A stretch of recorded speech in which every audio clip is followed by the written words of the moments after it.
Hello viewers, আসসালামু আলাইকুম। আশা করি সবাই ভালো আছেন, সুস্থ আছেন। আজকে আমি দেখাবো কিভাবে খুব সহজেই এবং কম খরচে একটি রেইনবো ম্যাক্রাম তৈরি করবেন। বাচ্চাদের রুমে এরকম একটি ডেকোরেটিভ পিস থাকলে কিন্তু দারুণ লাগবে। আর বাচ্চারাও এটা পেয়ে কিন্তু খুবই খুশি হবে। তো কথা না বাড়িয়ে কাজ শুরু করা যাক। এখানে আমি নিয়েছি প্রায় 3 গজ পরিমাণ নাইলনের দড়ি, একটু মোটাটা। এরপরে এগুলোকে আমি আধা ইঞ্চি কম কম করে মোট 7 ভাগে ভাগ করে নিয়েছি।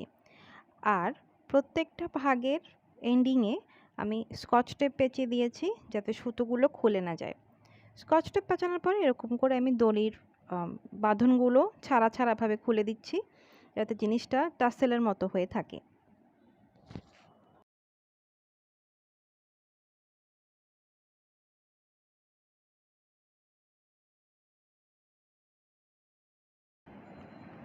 এখানে আমি সব কটন সুতো নিয়েছি। আপনারা মার্কেটে নরমাল লেস ফিতার দোকানে এই সুতোগুলো ইজিলি পেয়ে যাবেন। আমি সব হালকা কালার ইউজ করব এটিতে। আপনারা আপনাদের পছন্দ মতো কালার ইউজ করতে পারবেন।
তৈরি হয়ে গেল আমাদের রেইনবো ম্যাক্রাম।